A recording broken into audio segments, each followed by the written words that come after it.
I think it's fair to say that a lot of artists outright hate their own work and probably hate the people that consume it. When you think of someone like Alan Moore, you probably think of that more often than not. Never mind how influential his work has been on not only comics, but graphic novels, media, pop culture, movies, and everything. I mean, just look here.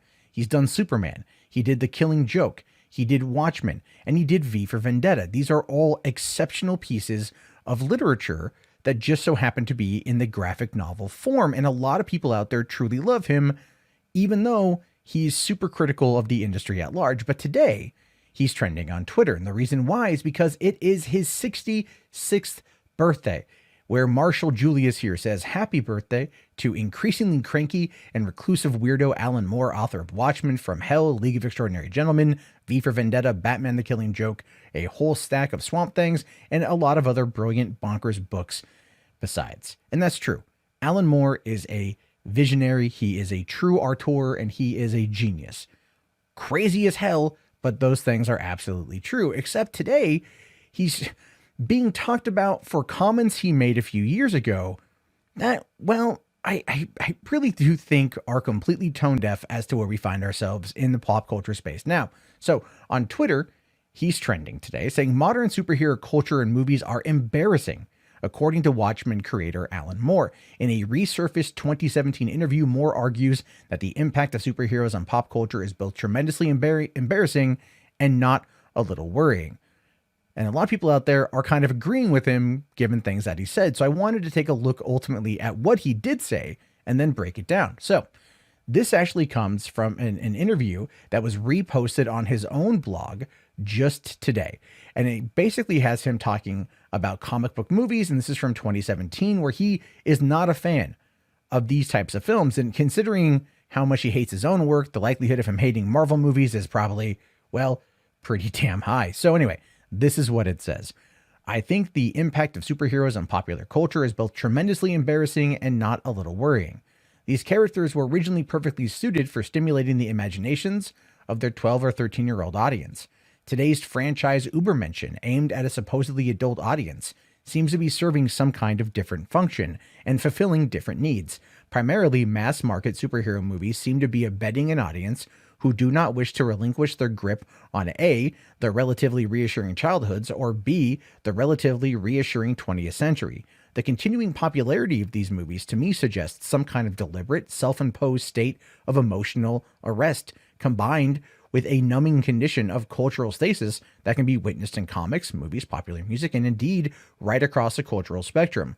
The superheroes themselves, largely written and drawn by creators who have never stood up for their own rights against companies that employ them, much less the rights of Jack Kirby or Jerry Siegel or Joe Shuster, would seem to be largely employed as cowardice compensators, perhaps a bit like a handgun on the nightstand.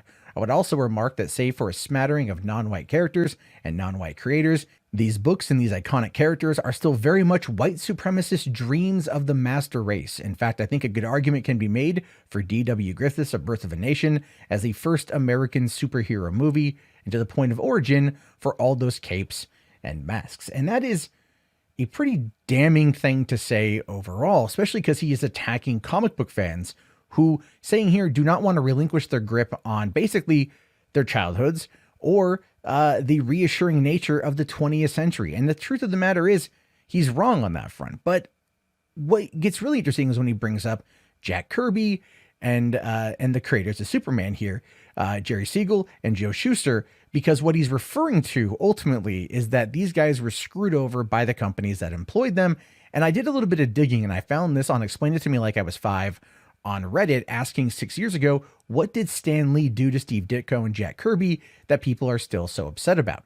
Now, he says here that I've long regarded Stan Lee as one of my personal heroes, and I know I would not be who I am if it was not for Stan Lee. That is why it always comes as a bullet at the heart every time people vaguely try to discredit him for the things he supposedly did to Steve Ditko and Jack Kirby. Some people truly hate him, but they never saw why beyond the ambiguous he screwed over Jack Kirby and Steve Ditko. Somebody actually called him an evil man and concluded it with a bolded "fuck Stan Lee."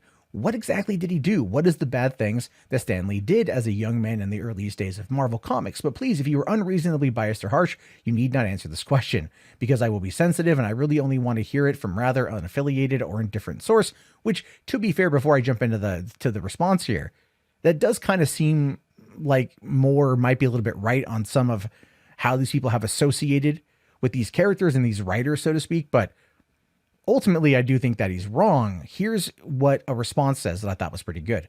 So there's 3 reasons. Number 1, Stan Lee has always been the mascot / main cheerleader for Marvel Comics. He took Marvel's side when the major push started for creators' rights and returning artwork. A lot of people hate him because they consider him a company man who helped screwed over the artists.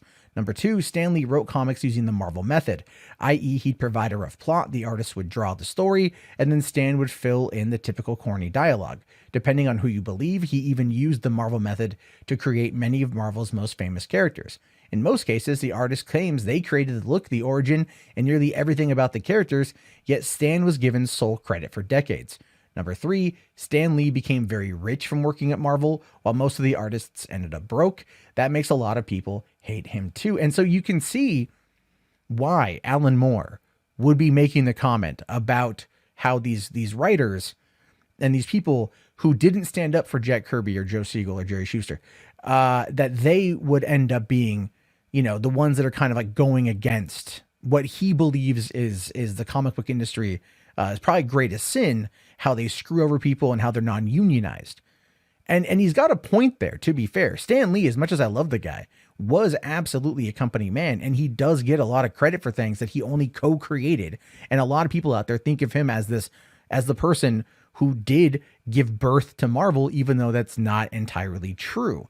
So Moore here is being critical, I think, more often than not, of the system as a whole, of the comics industry as a whole. But he still has an outright contempt for fans who love these movies and this type of entertainment. However, when you look at the top grossing films of all time, you can see here that not everything is a comic book movie. I mean, Avengers Endgame is number 1, followed by Avatar, then Titanic, 2 original movies by James Cameron, then Star Wars The Force Awakens, then number 5 is Infinity War, then Jurassic World, Lion King, Avengers, Furious 7, and Age of Ultron, which is in the top 10. It's 1, 2, 3, 4 movies, and they're all the Avengers movies, are in the top 10 highest grossing films of all time. And of course, Black Panther's on there. You've got Iron Man 3, Captain America Civil War, Aquaman, Spider-Man Far From Home, Captain Marvel. I mean, there are a lot of popular movies, but it's not just that. Jurassic World's in there, Frozen, and The Incredibles, which is a take on superhero movies, obviously. The Toy Stories, Pirates of the Caribbean, things like that. It's not just comic book movies that gross everything, but there are a lot of them. However, what's concerning to me is this passage here.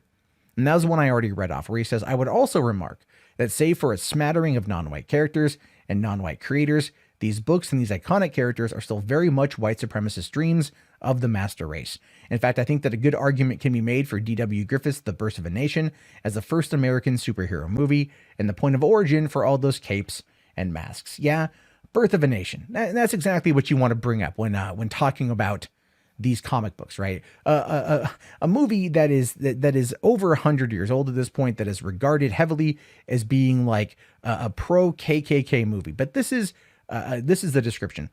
According to the internet, this movie is about 2 families, abolitionist Northerners, the Stonemans, and Southern landowners, the Camerons, intertwine in director D.W. Griffith's controversial Civil War epic when the Confederate Colonel Ben Cameron, Henry B. Walthall, is captured in battle, and Nurse Elise Stoneman petitions for his pardon. In the Reconstruction-era South Carolina, Cameron founds the Ku Klux Klan, battling Elise's congressman father and his African-American protege, Silas Lynch. And the movie is, I don't know if I would say that it's everything people have always kind of levied at it. Roger Ebert had said that this movie is a good movie about doing evil things. And D.W. Griffin made this movie, and the way that he went about making it back in 1915, and the fact that, according to the internet, has grossed somewhere in the neighborhood, I guess adjusted for inflation, anywhere between $50 and $100 million, showcases the important nature of the filmmaking techniques. What he did here in regards to advancing film as an art form is immeasurable, very similar to something like Citizen Kane. So the problem here is that, can you separate the art from the artist? And I think that ultimately, I don't believe that Moore can at this point, because look, these characters here are beloved. They are icons. They are moral arbiters for good. And so many people looked at these characters for inspiration and hope and guidance. In a way, one could argue that comic book characters have kind of taken on the concept of religion, perhaps in some people's eyes, where they don't look to God, but they look to these people for guidance and for morals and for support and to want to be a better person. To call them simply just white supremacist creations that have started the superhero trend with the Ku Klux Klan, I think is just completely woefully disingenuous. And it just goes to show you that people like Alan Moore so absolutely positively fundamentally hate everything about comics, that he is now just deciding to turn on everyone, right? If you like comic movies, you're just a regressive child. If you really like comic books, you're pretty much just a white supremacist, because that was the original concept for superheroes. Never mind, the saving of people versus the lynching of them. It's such an outdated and absurd concept that is now being talked about more today. And it just goes to show you that in some aspects, you have to separate the art from the artist. Alan Moore is a fantastic writer, a fantastic world builder, and a cynical and bitter person who is able to focus that into some of the greatest works of all time. And the question then becomes, can you enjoy those works while still knowing how absolutely positively batshit insane this man is? And to that, I leave it to you. I really honestly leave it to you. Your thoughts, your opinions, let me know down in the comments below. I will talk to you guys all later. Have yourself a fantastic day. Thank you for watching, and peace out. This video is supported by patrons like you. If you'd like to become a patron, please head over to patreon.com/Matt Jarbo.